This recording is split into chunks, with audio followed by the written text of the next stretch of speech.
Hello everyone, I'm JG and welcome back to Music Forever, where today I'm going to be reviewing the newest album from King Gizzard and the Lizard Wizard, Infest The Rats Nest. This is the second album that King Gizzard has dropped this year, the first of which being Fishing for Fishies, that was dropped back in April. An album that I didn't really have too many strong opinions on overall. The style of music the band was trying to create on that project, a boogie rock sound, really isn't a genre that I care for all too much. There were some moments on that project that I thought were pretty pleasant, but overall, it's not really an album that has stuck with me with time. However, even before we got that last project, we were starting to get singles from another King Gizzard project, which would end up being this new album here. And a lot of these singles were really promising, at least to me, because they saw the band doing something not only different from themselves, but also appealing to a genre that I happen to like a bit more than the boogie rock sound of Fishing for Fishies. This sound being a really straightforward, aggressive thrash metal sound that I was hoping was going to pan out to be a pretty good album here with Infest The Rats Nest. I was hoping this album was going to be a bit better than their last one, and overall, I did end up really enjoying this thing. In fact, I'd go as far as to say that this thing exceeded my expectations by a fair bit. One important thing to note about this album is that while a lot of the teaser tracks for this thing focused on this very straightforward, aggressive thrash metal sound, that's not necessarily the best sound to describe this album as a whole, as there's a whole lot of stoner metal influence into this thing as well, to the point where there are some full songs on this thing that would describe more as stoner metal type tracks than thrash metal ones. Now this was something that was a bit apparent on some of those teaser tracks, even if they were songs that overall I would classify as being thrash metal ones. They still have this very dry stoner metal-like quality to them that I pointed out in some of my track reviews, I believe, and if I didn't point it out, I did still think it at the time. And I'm really happy to see that on this thing, between this mixture of sounds as well as the band's own quirky personality, that the band is able to pivot into this metal styling in a really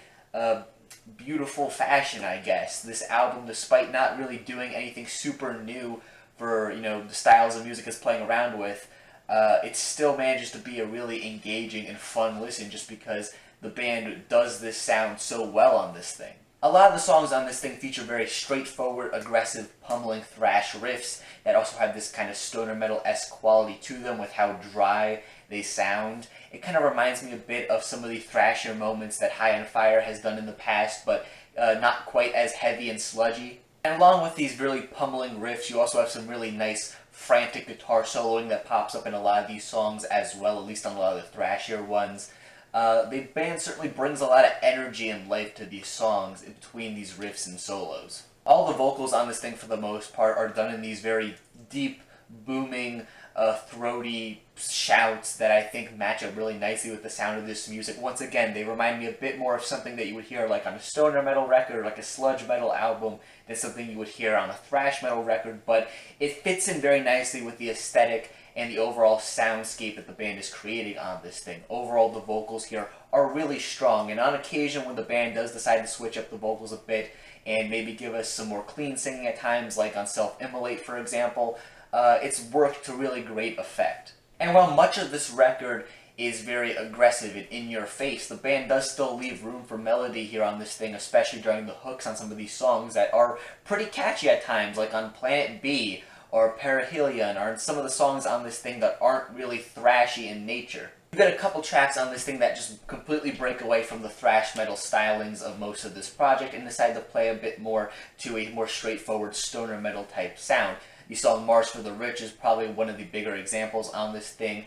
featuring the slower, crunchier riffs to it. The chorus on this track is also really catchy and massive as well. And Superbug is another cut on here that feels a lot slower, a bit doomier, a bit more stoner metal-esque in nature, and once again also features a really great hook to it as well. And while the very straightforward, aggressive thrash sound that's present on much of this album seems like something that really wouldn't mesh with the couple of tracks I just mentioned, that stoner metal-esque sound that's present throughout this thing,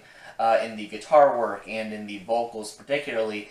really helps keep everything glued together, even if some of the sounds on here are a bit different. And it makes for a listen that is really engaging because you get lots of different sounds on here, but at the same time very consistent. This is only further helped by this album's pretty short runtime at around 35 minutes in length that keeps things really punchy, really short, and the album never has a chance to overstay its welcome. When it comes to the lyrics and themes present on this album, this is another point in the project that I happen to really enjoy. For one thing, there are two different ideas kind of being present here in this thing. The first side of this album is simply a collection of songs with similar ideas to them. However, the second half of the record features the story about humans migrating to Venus and stuff that goes along with it. However, despite the fact that both halves of the album kind of have different stories and ideas to them, they're all unified together by similar themes and topics, particularly things like environmentalism, which was also a topic present on the band's last album.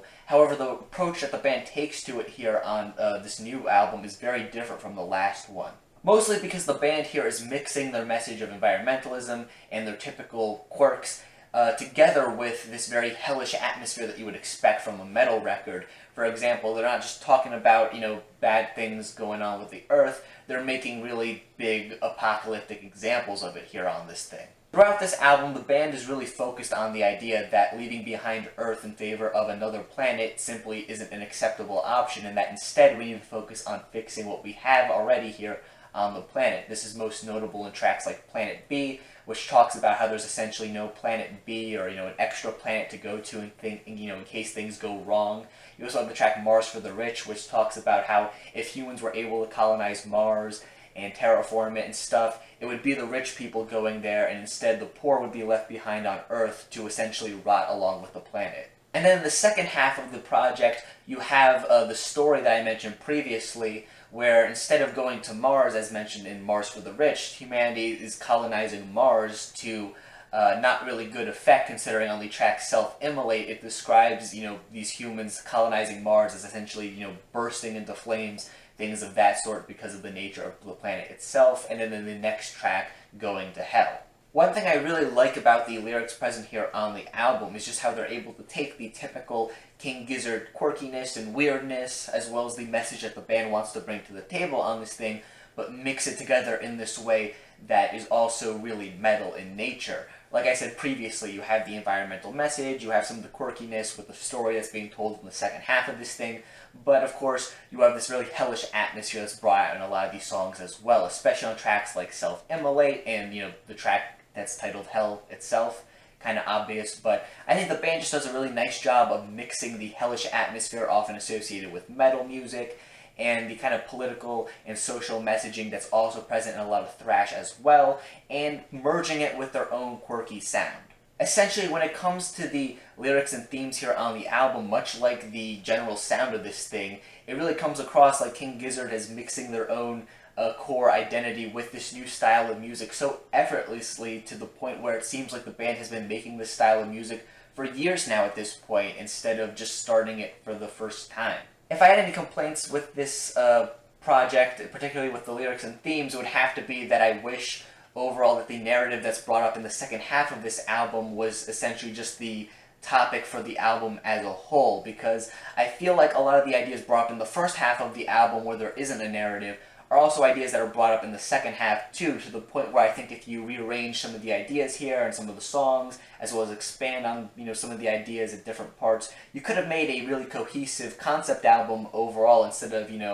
half a concept album and then some other tracks that have similar ideas but don't really tie into the same narrative. Don't get me wrong, this isn't a problem to the point where it gets in the way of my enjoyment of this album or anything, but I do kind of wish that this was just a full-blown epic concept album instead of,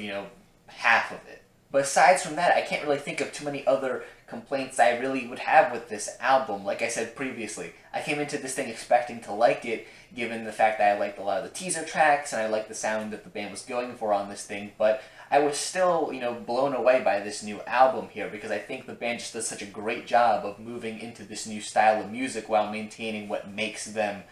them. While a lot of these sounds that the band is playing around with on this thing are sounds that have existed for a good while at this point and have been played around with for many decades, I think the mixture that the band comes up with here on this project and the personality that they bring to the table on this thing as well makes for a really unique thrash metal experience. Overall, I really enjoyed this thing, and if you're a fan of rock music or metal music, particularly thrash and stoner metal, you should definitely give this album a listen, because there's definitely going to at least be something on here for you. But that is just my own personal opinion when it comes to this project. If you happen to disagree, it's perfectly fine. In fact, feel free to leave your own thoughts on this album in the comment section down below. And while you're down there, make sure you also leave a like on the video and subscribe to the channel for more music-related content, things like album reviews, track reviews, things of that sort. I'm also going to have my review for the band's last album linked in the description as well as up on screen here at the end of the video if you want to check that out. Thank you guys for watching once again, and stay golden.